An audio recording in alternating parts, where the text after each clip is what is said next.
जय हिंद साथियों। Shiva educational academy Jhansi में आप सभी का स्वागत है। आज आप देख रहे हैं भारतीय प्राचीन इतिहास। इसमें हमारा टॉपिक चल रहा था हड़प्पा संस्कृति। इसका हम अगला भाग देखेंगे। अगर आप मेरे चैनल में नए हैं तो मेरा चैनल लाइक करें, शेयर करें और सब्सक्राइब करें और बेल आइकन को जरूर दबाएं। आइए देखते हैं आगे। इसका अगला है हमारा परिपक्वता। लगभग 2800 हड़प्पा स्थलों की पहचान हुई है। इनमें से प्राचीन और शहरी हड़प्पा के पूर्व के सांस्कृतिक स्थलों की कुल संख्या आधे से अधिक है। विकसित हड़प्पा बस्तियों की संख्या 1022 है। उनमें से 406 पाकिस्तान में स्थित हैं और 616 भारत में। यद्यपि विकसित हड़प्पा स्थल उनकी कुल शहरी प्रकृति के कारण प्राचीन और शहरी हड़प्पा पूर्व के स्थलों से अधिक हैं। विकसित हड़प्पा स्थलों का कुल क्षेत्रफल प्राचीन और शहरी पूर्व स्थल की तुलना में बड़ा है। हड़प्पा शहर सुनियोजित विकास के प्रतीक हैं, जबकि उसके समकक्ष मेसोपोटामिया एक अनियोजित विकास को दर्शाता है। हड़प्पा शहरों में ईंटों से बने स्नानागारों, कुओं के साथ सीढ़ियों वाले आयताकार घर पाए गए हैं, लेकिन पश्चिमी एशिया के शहरों में ऐसा नगर नियोजन स्पष्ट नहीं है। नोस में क्रेट के अलावा पुरातन काल में शायद ही कोई ऐसी उत्कृष्ट जल निकास प्रणाली का निर्माण हुआ। पश्चिमी एशिया के लोग भी हड़प्पा के लोगों की तरह पक्की ईंटों के उपयोग में ऐसे कौशल नहीं दिखा पाए।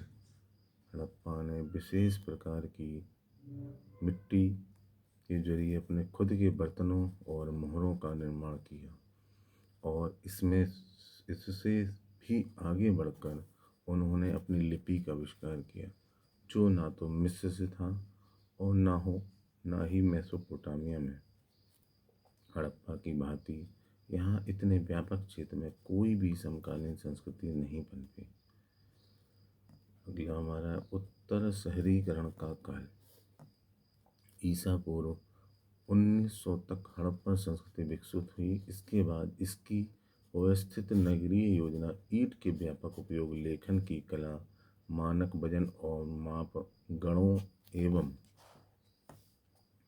तराई शहरों के बीच की अंतर, कांसे के औजारों के उपयोग तथा काले रंग में चित्रित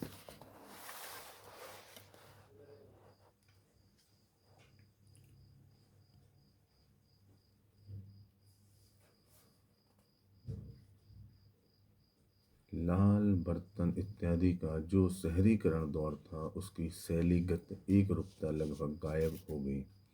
उत्तर हड़प्पा में शहरी संस्कृति के पश्चात के कुछ लक्षण पाकिस्तान और मध्य एवं पश्चिमी भारत के पंजाब, राजस्थान, हरियाणा, जम्मू कश्मीर, दिल्ली और पश्चिमी उत्तर प्रदेश में पाए जाते हैं। ऐसा ईसा पूर्व 1900 से 1200 तक के काल में हुआ। हड़प्पा संस्कृति के उत्तर शहरी काल को उप सिंधु संस्कृति के रूप में भी जाना जाता है और इसे उत्तर हड़प्पा के रूप में माना जाता था, लेकिन अब इसे उत्तर शहरी हड़प्पा संस्कृति के रूप में जाना जाता है। उत्तर शहरी हड़प्पा संस्कृतियाँ मुख्यतः पाषाण युगीन थीं, जिसमें पत्थर और तांबे के औजारों का इस्तेमाल किया गया था। उनके पास जटिल ढलाई से बनने वाली कोई धातु की बनी जटिल वस्तुएं नहीं थी। हालांकि उनके पास कुल्हाड़ी, छेनी, चाकू, चूड़ियाँ, टेड़े, उस्तरे, मछली फंसाने की बंसी और भाले थे।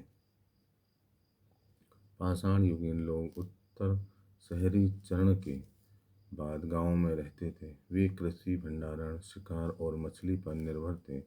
संभवतः ग्रामीण क्षेत्रों में धातु के कामों की कारीगरी के प्रसार ने कृषि और बस्तियों का प्रसार किया। गुजरात के प्रभास, पाटन, सोमनाथ और रंगपुर जैसे कुछ स्थान हड़प्पा संस्कृति के प्रत्यक्ष उदाहरण को दर्शाते हैं। हालांकि उदयपुर के पास अहर में कुछ हड़प्पा स्थल पाए गए हैं। अहर संस्कृति के स्थानीय केंद्र गुलुंद में ईसा पूर्व 2000 और 1500 के बीच ईंट की संरचनाओं का उल्लेख मिलता है। शायद हरियाणा में भगवानपुर के अलावा उत्तर हड़प्पा चरण में अन्यत्र कहीं पक्की ईंट नहीं मिली। हालांकि भगवानपुर ईंट में ईंट से संबंधित डेटिंग अनिश्चित है। पश्चिमी उत्तर प्रदेश में बुलंदशहर जिले के लाल किला के ओसीपी स्थल पर बिखरे हुए कुछ ईंट के टुकड़े मिलते हैं।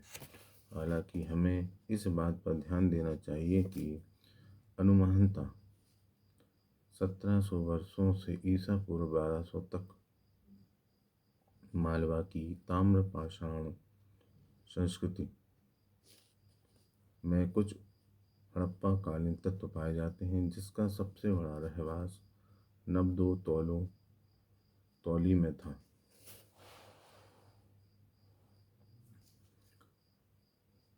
तापी, गोदावरी और भीमा की घाटियों में पाए जाने वाले कई जोरवे स्थलों के बारे में भी यही बात सच है। जोरवे का सबसे बड़ा निवास देमाबाद है, जिसमें 4000 की संभावित आबादी वाले 22 हेक्टेयर में फैला हुआ रहवास था, जिसे प्रोटो शहरी माना जा सकता है।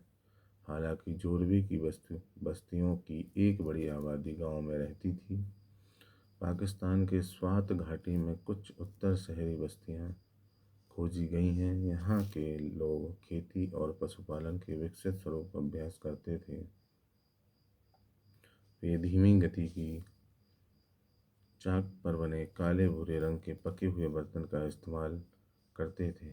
ऐसे बर्तन उत्तरी ईरानी पठार के ईसा पूर्व तीसरी सहस्त्राब्दी और उसके बाद से मेल खाते हैं। स्वात घाटी के लोगों ने लाल रंग पर काले रंग से चित्रित बर्तन चाक पर बनाए, जो प्राचीन उत्तर शहरी काल के सुंदरी मिट्टी के बर्तनों से मेल खाते थे। ये हड़प्पा की उत्तर शहरी संस्कृति से मेल खाते थे, इसलिए स्वात घाटी के हड़प्पा संस्कृति के बाद उत्तरार्ध में एक केंद्र के तौर पर माना जा सकता है।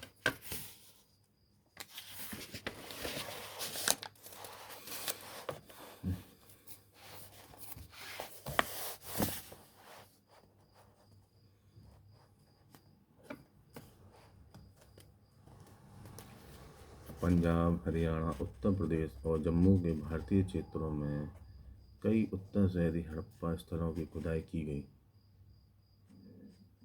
जिसके तहत जम्मू में मंड, पंजाब में चंडीगढ़ और संघोल, हरियाणा में दौलतपुर एवं मित्थल और पश्चिमी उत्तर प्रदेश में आलमगीरपुर एवं हुलस का उल्लेख किया जा सकता है। ऐसा लगता है कि हरियाणा के दौलतपुर और उत्तर प्रदेश के सहारनपुर जिले के हुलस में हड़प्पा ने चावल की खेती को अपनाया। उत्तर भारत में किसी भी हड़प्पा स्थल पर रागी या बाजरा के उगाए जाने के प्रमाण अब तक नहीं मिलते हैं। आलमगीरपुर में हड़प्पा संस्कृति के बाद के लोग शायद कपास का उत्पादन करते थे, जैसा कि हड़प्पा बर्तनों में कपड़ानुमा शैली से अनुमान लगाया जा सकता है। उत्तरी और पूर्वी क्षेत्रों में उत्तर शहरी या उसके बाद के हड़प्पा स्थानों पर पाए जाने वाले चित्रित हड़प्पा बर्तनों पर कम जटिल डिजाइन मिलते हैं। हालांकि कुछ नए बर्तन के स्वरूप भी मिलते हैं। भगवानपुर के चित्रित भूरे बर्तन कुछ विकसित हड़प्पा के बर्तनों के रूपों से मिलते हैं, लेकिन इस समय तक हड़प्पा संस्कृति अपने पूरी तरह से खत्म होने की स्थिति में पहुंच चुकी थी।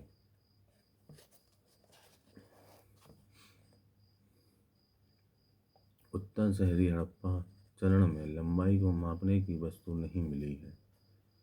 गुजरात में बाद की अवधि में घनाकार पत्थर के जरिए वजन मापने की विधि और टेराकोटा केक अनुपस्थित थे। साधारणतः सभी उत्तर शहरी हड़प्पा स्थलों पर मानवीय मूर्तियों और विशिष्ट चित्रण शैली का अभाव है। हालांकि चीनी मिट्टी गुजरात में उपयोग नहीं हुई, पर उत्तर भारत में इसका खूब इस्तेमाल हुआ। Thank you.